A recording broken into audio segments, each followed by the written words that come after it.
He's majoring in finance and econ. He's a senior, coming back for his 5th year. And his title, My Reality Check Balanced How I Became an Entrepreneur. All right. So a few years back, I was doing an internship in Denver, and one day I get this call from my dad, and he says, I'm coming to Denver, and I want to sit down for a little chat. And as most of you probably know, when parents tell you that, it's never a good thing, and this was no exception. After his meeting, we went for a walk in the park. There, he asked me a question that stopped me dead in my tracks. Son, you're going to be graduating soon. What do you want to do with the rest of your life? And that hit me like a ton of bricks, because that question had been quietly creeping up in the back of my head for the last 4 years during my experience here, but I still have no idea what I really wanted to do. I was paralyzed by fear of choosing the wrong thing and then also of failing. However, I clearly gave the wrong answer because I said I didn't know, and as a result, I got sat down for another 5-hour conversation, which at the end concluded with him saying that if you didn't find a job by the time you graduated, you wouldn't be welcome home the next year. I don't want to make my dad out to be a bad guy or anything like that. He definitely isn't. He definitely made me what I am today. But shortly after that incident in the park, he told me that I was actually surfing the web at my internship, bored again.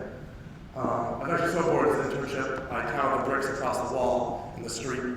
So that just gives you an idea of what it was used to be like. But I was surfing the web, I found a thing on Yahoo.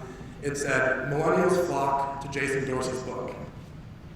Intrigued, I clicked on the link, and there I found My Reality Check Balanced. And after reading the first chapter, I knew he was talking exactly about me. And I wanted to do what Jason Dorsey was doing, which was help millennials find what they wanted to do. Now the question became, what was I actually going to do to solve that? So as you can see, I have a few hurdles to overcome. But the one thing I found I could really do well is take diverse concepts and mold them into one single product. Now, since eventually turned into a tech company, another couple problems I had at the bottom there, where I don't know anything about technical stuff. So, aside from that, what I realized though was that millennials, as per Dorsey's book, couldn't figure out what they wanted to do either. And I wondered why there wasn't a club open to recent graduates who could learn about professional skills during the day, and then at night, when it turned into a bar, actually socialize with them. I imagined it opening up in every single major city across the country and eventually the world, where you come in as a freshman at 21 and then graduate with your friends for life at 30. I was going to call it the 21 Club, and I can't tell you how excited I was about the idea. In fact, that night, I went home, wrote the business plan, and created the pro forma and shipped it off to my dad. About a day later, I got a call from him, and it was not very good news. He thought the idea was one of the dumbest things he ever heard in his life. Why would I ever want to start in a restaurant business where you have such low margins? Also, he mentioned that I should have remembered, since I'm from New York, that there's a very famous restaurant called the 21 Club, and so it's probably pretty hard to get that trademark. However, he said that that was a good start, and I should continue trying because he thought I could do better than that. So now I'm back to square one. But I felt the premise I had was solid, and so I decided to do more research. And what I found were 2 other books, My Quarter-Life Crisis and Bowling Alone. And in Bowling Alone, the Harvard sociologist tells everyone that Americans interact socially and physically about 60% less than they did in the 1960s. While in Quarter-Life Crisis, the authors showed how millennials switch jobs very often because they feel alone. And they have the opportunity to do so now because they don't have spouses or kids to support. I realized that all this turmoil in a person's corporate life probably also affected their personal life as well. And so what I decided to do is look at the research, and the statistics astounded me. It costs companies nearly 100% of a person's salary to replace a departing worker. And as millennials, we'll probably have between 12 and 15 jobs over the course of our careers. Many of them at different companies, and averaging only 18 months per position. This turnover costs companies billions of dollars every year. And in fact, if you just take the base rate of an Notre Dame graduate, which is $50,000, you and I will cost our future employers nearly $900,000 in turnover costs alone. And so this formed the basis of my entire company. A company that would reduce the turnover rate and also end the constant shifting of young professionals in the workplace. Now, again, my dad didn't quite understand this one either, but since I had a couple scientific facts backing it up, he was much more supportive of it. So now the problem was finding a company that would actually believe me. Since I had no connections, I took a meeting wherever I could. And things finally actually turned around at the local gym, where I sat and was talking to an older gentleman there. And I begged him to sit down with me for a breakfast and actually talk about what was going on and review my materials. He agreed.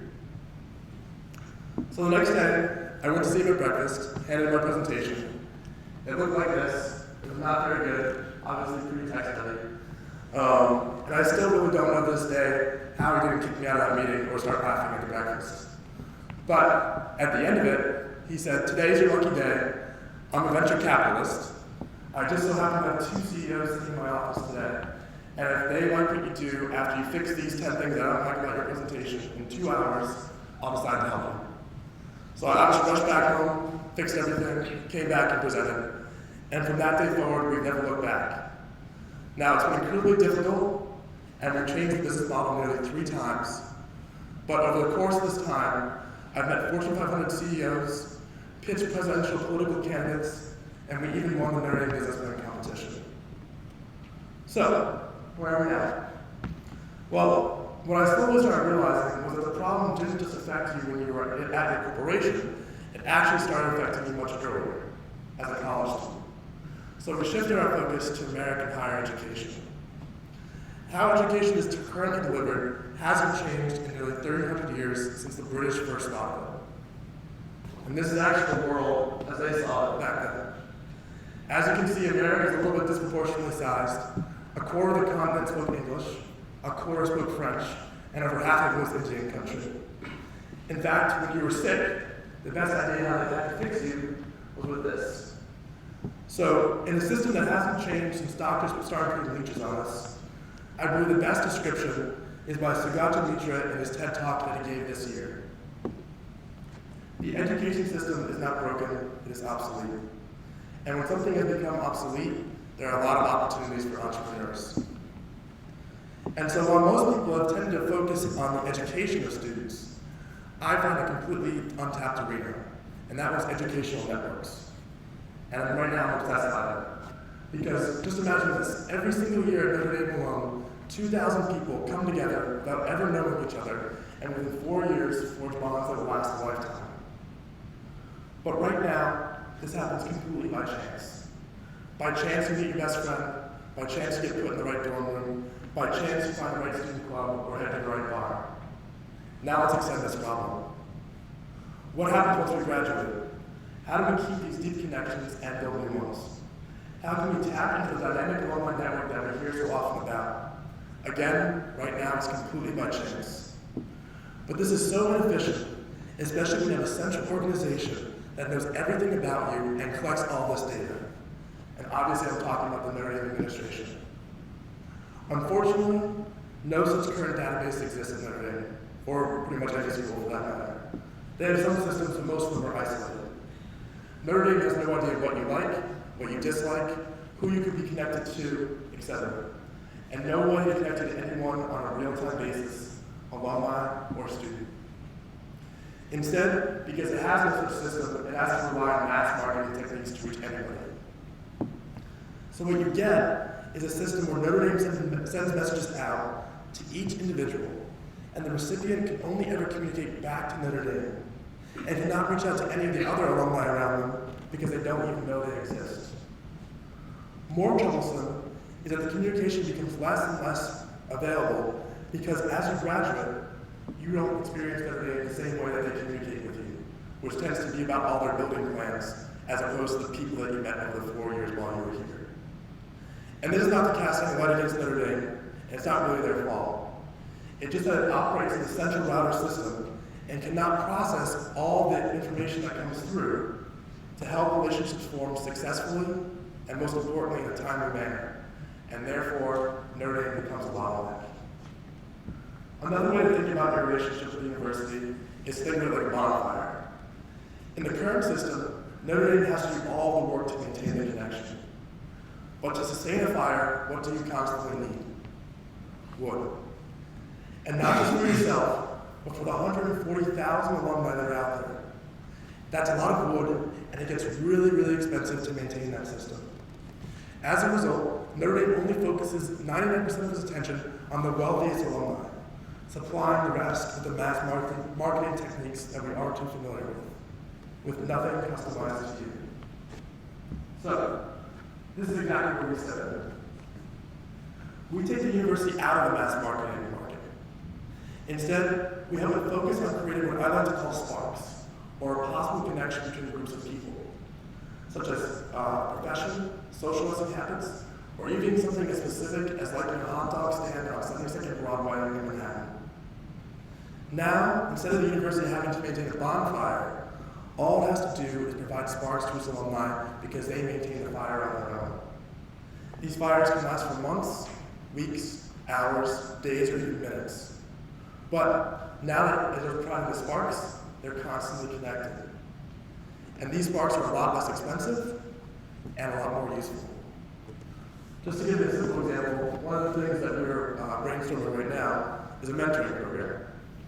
So right now you have Notre Dame alumni who want to give advice to students, and you have students who need the expertise of the real world from alumni. Why don't we have a simple system that connects the two? Why don't we just have an online source that matches them? And what you can do with this online system is have both parties evaluate each other after the match, so that now Notre Dame can collect all this data. Who were the successful pairings? Why did they succeed? And with this data, most importantly, you can start to see what are the successful people after 3 months looks like, 6 months, a year out. And then you can take this data and apply it back and see how you can make the ones that fail actually start to work. Finally, we can begin to understand and answer the question of how does Notre Dame continue the relationship or keep providing these sparks? Is it an email every quarter to the mentor? Is it setting up building space so student and alumni can get together occasionally? It doesn't really matter, because what you've done is for very little cost, you've created a system where now alums and students are dynamically interacting in a distributed fashion and in a much more meaningful way than before. In a sense, what we've created is a wheel with the university at the core. Instead of Notre Dame doing all the heavy lifting, it is distributed proportionally throughout the network. So can you see where we're going with this? Now all of a sudden, we think we've solved the exact problem I was talking about in the very beginning. That there is no longer any institution to help young professionals after they graduate.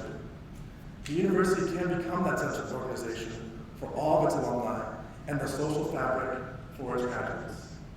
And young professionals get exactly what they want. The feeling of family, a feeling of community, a feeling of familiarity. And as an organization providing all of these connections, an enormous amount of goodwill is built up towards the university. That enables it to transfer it almost like currency and reinvest it, enabling us, its students, to finally leverage a network to help us in the real world, starting this positive feedback loop. And so I always like to close with the story of Anne-Marie. I met her a couple of years back. She graduated in 2006 with a marketing degree. She moved out to San Francisco, where she became head of the Young Alumni Association there. While she was there, she raised nearly $35,000 for needy students to attend Notre Dame. That same year she raised that money, she applied to the Notre Dame alumni ticket lottery. Notre Dame rejected her because they couldn't recognize that her $100 gift was actually $35,000 of all the time she'd spent as a young alumni president. And the story gets a lot worse. So, right now, Notre Dame only knows those two pieces of information about her. She's currently getting her master's degree at FIU. They don't know about all the academic awards she's won, and most importantly, they don't know about the charity she started in Haiti called Bochica. And why that's important is because she was one of 8 people selected by President Clinton to be the innovators of the 21st century of how to eliminate poverty.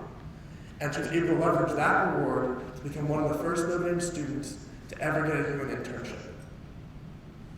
Now, Notre Dame has never sent her a thank you card for doing all the work, They've never said congratulations for winning that award, and they certainly have never connected to their entire Haiti program that they currently have ongoing right now in Haiti. And when she finally decided to come back to the university because she wants to enter the private world, she came back this fall and went to one of the football games. When she was here, she decided to go to the Career Center. The Career Center told her they couldn't help her because she was over 3 years out of college. They said she had to go to the alumni department. At the alumni department, they said they had an online job board. That online job board only had 14 jobs on it. None of them were in Latin America, and none of them were in consulting, the two fields that she wanted to go into. While she was on campus and going to the tailgating lots, she randomly ran into one of her professors, who told her to come to a lecture that evening. At that lecture, she ran into the Deputy President Clinton again, and that person was so impressed by the work she's done in the past year that she offered to fully fund her nonprofit through the UN and President Clinton's foundation. Now, the whole problem with this is that Notre Dame actually provided everything for all these interactions to occur, but receives none of the credit for doing so. All the actors think it was sheer luck that they were brought together, and Anne-Marie's whole learning experience, which was brought up through Notre Dame and its social teaching, was never thought of as that. And Anne-Marie thinks she did it all on her own. So, with the ecosystem that we are building, Notre Dame can now assist a student and an alum throughout their entire life. Now, if a student comes to the Career Center and wants to work in the nonprofit field, we can pull the database and find that Anne-Marie has over 10 years of experience working in this field, and that we helped her get her started. And so with this, we finally close the loop, because Anne-Marie will now provide the assistance, because we helped her get her started. Not only will she probably provide advice, but she'll also probably help students secure jobs in that field. And so, what we'll have created, finally, is the real Notre Dame family. This is really purely a database problem. How to connect, form the sparks, the hub, the wheel. And this is what I do, and it's how I became an entrepreneur. So thank you.